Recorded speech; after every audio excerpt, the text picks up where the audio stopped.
URLThe, the 23rd of November 2017, updated 2132, the 22nd of November 2017. Get short. URLThe, U.S. House of Representatives held a hearing on appropriations for U.S. aid to Africa in October.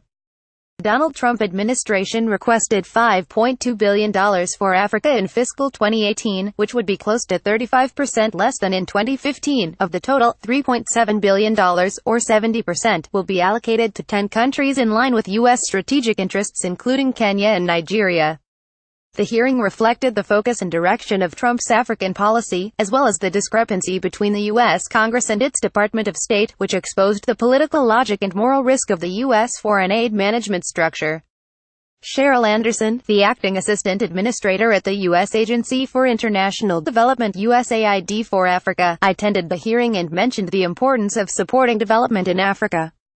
Disease and conflict have no borders, she said, so underdeveloped markets can limit potential global economic growth.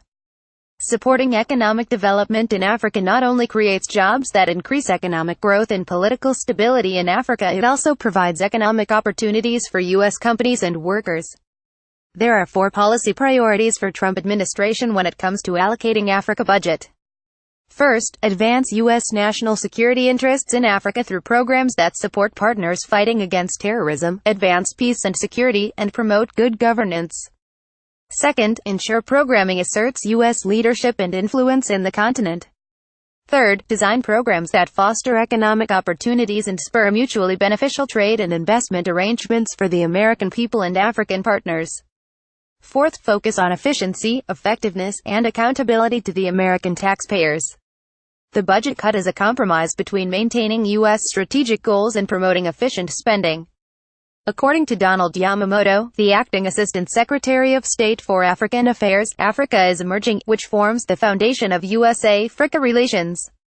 The assistance will go to countries of the greatest strategic importance to the U.S. To mitigate the impact of reductions, the U.S. will use its programs to leverage more private sector funding while encouraging countries and donors to make more contributions. The budget proposal encountered much criticism during the hearing. Democrat Karen Bass described the budget as short-sighted, highlighting several contradictions such as touting peace while cutting peacekeeping and development efforts. Democrat Joaquin Castro warned the cuts will reduce U.S. influence and open political opportunities for rival powers. Can a U.S. budget for foreign aid guided by national strategy go far? U.S. foreign aid is decided by the Department of State, which is responsible for foreign affairs. The Africa budget is drawn up by USAID and the Bureau of African Affairs. Trump's American First ideology has placed Africa at the bottom of U.S. strategy. The budget reflected its policy.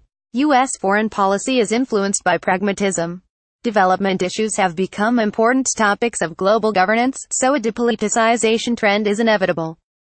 But U.S. is linking its strategic goals in Africa to development funding, with a compromise between resource allocation and strategic interests. The pragmatic method goes against the essence of development. U.S. policy contradicts its goal. The evaluation of global development assistance has shifted from aid effectiveness to development effectiveness. The national strategic goal of the donor is seldom included when evaluating the effectiveness of a program. Prioritizing America's important partners shows the misalignment between the declared development assistance and actual resource allocation.